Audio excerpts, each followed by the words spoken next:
ಎಲ್ಲರಿಗೂ ನಮಸ್ಕಾರ. ಎಲ್ಲರೂ ಹೇಗಿದ್ದೀರಾ ಫ್ರೆಂಡ್ಸ್? ನಾನು ತುಂಬ ಚೆನ್ನಾಗಿದ್ದೀನಿ, ನೀವು ಚೆನ್ನಾಗಿದ್ದೀರಾ ಅಂತ ಹೇಳಿ ಅಂದ್ಕೊಂಡಿದ್ದೀನಿ. ನಾನಿವತ್ತು ಕುಕ್ಕರ್ನಲ್ಲಿ ವಾಂಗಿಬಾತ್ ಮಾಡ್ತಾಯಿದ್ದೀನಿ. ತುಂಬ ರುಚಿಯಾಗಿರುತ್ತೆ. ಹೋಟೆಲ್ ಸ್ಟೈಲಲ್ಲೇ ಇರುತ್ತೆ ಅಂತಲೇ ಹೇಳ್ಬೋದು, ಯಾಕೆಂದರೆ ಅಷ್ಟು ಚೆನ್ನಾಗಿರುತ್ತೆ. ತುಂಬ ಸಿಂಪಲ್ಲಾಗಿ ಮಾಡ್ಕೋಬಹುದು ಮತ್ತು ಅಷ್ಟೇ ರುಚಿನೂ ಇರುತ್ತೆ. ಬನ್ನಿ ಹೇಗೆ ಮಾಡೋದು ಅಂತ ಮೊದಲಿಗೆ ನೋಡ್ಕೊಂಬರೋಣ. ನೋಡಿ, ನಾನು ಇಲ್ಲೊಂದು ಕುಕ್ಕರ್ ಇಟ್ಕೊಂಡಿದ್ದೀನಿ. ಅದಕ್ಕೆ 2 ಟೇಬಲ್ ಸ್ಪೂನಷ್ಟು ಎಣ್ಣೆ ಹಾಕಿ ಬಿಸಿ ಮಾಡಿಟ್ಟಿದ್ದೆ. ಅದಕ್ಕೆ ಮೊದಲಿಗೆ ಪಲಾವ್ ಎಲೆ ಹಾಕ್ಕೊಂಡು ಆಮೇಲೆ ಸ್ಪೈಸಸ್ ಹಾಕ್ಕೋತಿದ್ದೀನಿ. ಅಂದರೆ ಚಕ್ಕೆ, ಲವಂಗ, ಜೀರಿಗೆ, ಕಸ್ತೂರಿ ಮೇಥಿ, ಕಲ್ಲು ಹೂವು, ಚಕ್ಕೆ ಹೂವು, 1 ಪೀಸ್ ಚಕ್ಕೆ ಮತ್ತು ಗೋಡಂಬಿ ಇಷ್ಟೂ ಹಾಕ್ಕೊಂಡು ನಾನಿಲ್ಲಿ ಫ್ರೈ ಮಾಡ್ಕೊತೀನಿ. ಮೊದಲಿಗೆ ಇದು ಒಂದು ಸ್ವಲ್ಪ ಫ್ಲೇವರ್ ಬಿಡುತ್ತೆ, ಗಮ್ ಅಂತ ಹೇಳಿ ಪರಿಮಳ ಬರ್ತಿದ್ದ ಹಾಗೆ ನಾನಿಲ್ಲಿ ಉದ್ದ ಉದ್ದ ಕಟ್ ಮಾಡಿ ಇಟ್ಕೊಂಡಿರೋ ಈರುಳ್ಳಿನ ಮೊದಲಿಗೆ ಫ್ರೈ ಮಾಡ್ಕೊತೀನಿ. ಇದ್ರ ಜೊತೆಲೇ ನಾನು ಕರಿಬೇವು ಸೊಪ್ಪನ್ನು ಕೂಡ ಇಲ್ಲಿ ಆ್ಯಡ್ ಮಾಡ್ಕೊಳ್ಳೋ ಅಂಥದ್ದು. ಯಾಕೆಂದರೆ ತುಂಬ ಹುರಿಯೋದೇನು ಬೇಡ, ಇಮಿಡಿಯೇಟ್ ನಾವಿಲ್ಲಿ ಒಂದು ನಿಮಿಷದ ಸ್ವಲ್ಪ ಇದಾಗ್ತಿದ್ದಂಗೆ ನಾನಿಲ್ಲಿ ಕರ್ಬೇವಿನ ಸೊಪ್ಪನ್ನು ಸೇರಿಸ್ಕೊತೀನಿ.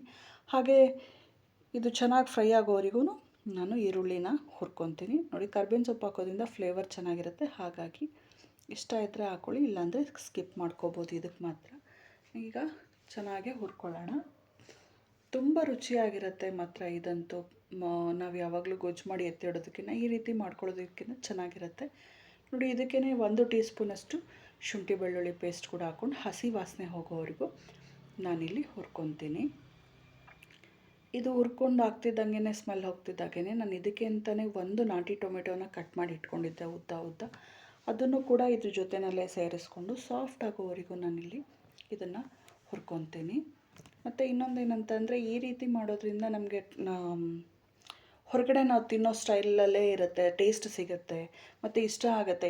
ಕೆಲವ್ರಿಗೆ ವಾಂಗಿಬಾತ್ ಅಂದರೆ ಇಷ್ಟನೇ ಆಗಲ್ಲ, ಈ ರೀತಿ ಮಾಡಿದ್ರೆ ಇಷ್ಟ ಆಗುತ್ತೆ. ಮತ್ತು ಇನ್ನೊಂದು, ನಾನಿವತ್ತು ಮಾಡ್ತಾ ಇರೋದು ದಪ್ಪ ಮೆಣಸಿನ್ಕಾಯಿಂದ ಬದನೆಕಾಯಿನ ಯೂಸೇ ಮಾಡ್ತಾಯಿಲ್ಲ. ಹಾಗಾಗಿ ಕೆಲವ್ರು ಬದನೆಕಾಯಿ ತಿನ್ನಲ್ಲ ಅನ್ನೋರು ಈ ರೀತಿ ಮಾಡ್ಕೊಳ್ಳಿ, ತುಂಬಾ ಚೆನ್ನಾಗಿರುತ್ತೆ. ನೋಡಿ, ನಾನಿಲ್ಲಿ ಒಂದು ದಪ್ಪ ಮೆಣಸಿನ್ಕಾಯಿನ ಕಟ್ ಮಾಡಿ ಇಟ್ಕೊಂಡಿದ್ದೆ ಈ ರೀತಿ.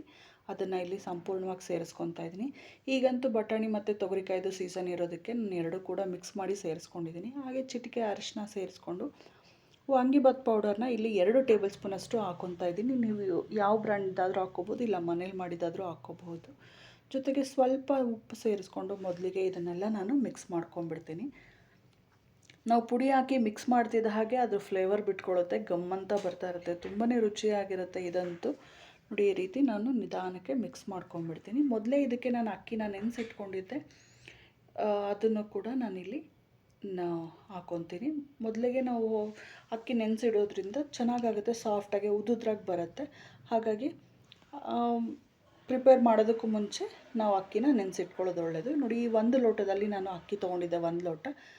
ಅದನ್ನು ನೆನೆಸಿಟ್ಟಿದ್ದೆ, ಅದನ್ನು ಇಲ್ಲಿ ಸೇರಿಸ್ಕೊತಾ ಇದ್ದೀನಿ. ಸೊ ಯಾರೆಲ್ಲ ಫಸ್ಟ್ ಟೈಮ್ ನನ್ನ ಚಾನಲ್ ನೋಡ್ತಾ ಇದ್ದೀರೋ ಸಬ್ಸ್ಕ್ರೈಬ್ ಮಾಡ್ಕೊಂಡು ನೋಡಿ ಅಂತ ಹೇಳಿ ಕೇಳ್ಕೊತೀನಿ. ಪಕ್ಕದಲ್ಲಿರೋ ಬೆಲ್ ಐಕಾನ್ ಪ್ರೆಸ್ ಮಾಡಿದ್ರೆ ಆಲ್ ಅನ್ನೋದನ್ನು ಸೆಲೆಕ್ಟ್ ಮಾಡಿ ನಾನು ಹಾಕೋ ವಿಡಿಯೋ ನೋಟಿಫಿಕೇಷನ್ ಎಲ್ಲ ಫಸ್ಟ್ ನಿಮಗೆ ಬಂದು ತಲುಪುತ್ತೆ. ಸೊ ನಾನು ಮಾಡೋ ರೆಸಿಪೀಸ್ ನಿಮ್ಗೆ ಇಷ್ಟ ಆಯಿತು ಅಂದರೆ ಫ್ಯಾಮಿಲಿ ಫ್ರೆಂಡ್ಸ್ಗೆ ಶೇರ್ ಮಾಡಿ ಅಂತ ಹೇಳಿ ಕೇಳ್ಕೊತೀನಿ. ಸೊ ಫಸ್ಟ್ ಟೈಮ್ ನನ್ನ ಚಾನಲ್ ನೋಡ್ತಾ ಇರೋರಾದರೆ ಸಬ್ಸ್ಕ್ರೈಬ್ ಮಾಡ್ಕೊಂಡು ನೋಡಿ ಅಂತ ಹೇಳಿ ಕೇಳ್ಕೊತೀನಿ. ನೋಡಿ, ನಾನಿಲ್ಲಿ 1 ಲೋಟ ಅಕ್ಕಿಗೆ 2 ಕಾಲಷ್ಟು ನೀರು ಹಾಕ್ಕೊತೀನಿ. ಇದು ಚೆನ್ನಾಗಾಗುತ್ತೆ ಅಕ್ಕಿ, ಹಾಗಾಗಿ ನಾನು 1/4 ಲೋಟ ಎಕ್ಸ್ಟ್ರಾ ನೀರನ್ನ ಇಲ್ಲಿ ಸೇರಿಸ್ಕೊತಾ ಇರೋ ಅಂಥದ್ದು. ಈಗ ನೋಡಿ, ನೀರೆಲ್ಲ ಹಾಕಾದ್ಮೇಲೆ ನಾನು ಕೊನೆಯಲ್ಲಿ ಇದಕ್ಕೆ 1 ಟೇಬಲ್ ಸ್ಪೂನಷ್ಟು ಮೊಸರನ್ನ ಸೇರಿಸ್ಕೊತೀನಿ. ಕೊನೆಯಲ್ಲಿ ಮೊಸರು ಸೇರಿಸ್ಕೊಳ್ಳೋದ್ರಿಂದ ರುಚಿನೇ ಬೇರೆ ಬರುತ್ತೆ, ಹಾಗಾಗಿ ಕೊನೆಯಲ್ಲಿ ನಾನು ಸೇರಿಸ್ಕೊತಾ ಇದ್ದೀನಿ. ಈಗ ಆ ನೀರು ಮತ್ತು ಮೊಸರು ಎಲ್ಲ ಹಾಕಿರೋದ್ರಿಂದ ಒಂದು ಸರಿ ಮಿಕ್ಸ್ ಮಾಡ್ಕೊಂಬಿಡೋಣ. ನೋಡಿ, ಮಿಕ್ಸ್ ಮಾಡಿದಾಗಿದೆ, ಉಪ್ಪು ಕರೆಕ್ಟಾಗಿ ಆಗಿದೆ.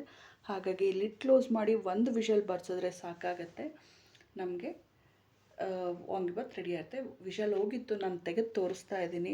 ಓಪನ್ ಮಾಡ್ತಿದ್ದಂಗೆ ಒಳ್ಳೆ ಘಮ ಘಮ ಅಂತ ಇದೆ, ತುಂಬ ರುಚಿಯಾಗಿದೆ ಮಾತ್ರ. ನೋಡಿ, ನೀವು ಟ್ರೈ ಮಾಡಿ ಅಂತೇಳಿ ಕೇಳ್ಕೊತೀನಿ. ಹೇಗೆ ಬಂತು ಅಂತ ಕಮೆಂಟ್ ಸೆಕ್ಷನಲ್ಲಿ ತಿಳಿಸೋದನ್ನು ಮಾತ್ರ ಮರಿಬೇಡಿ.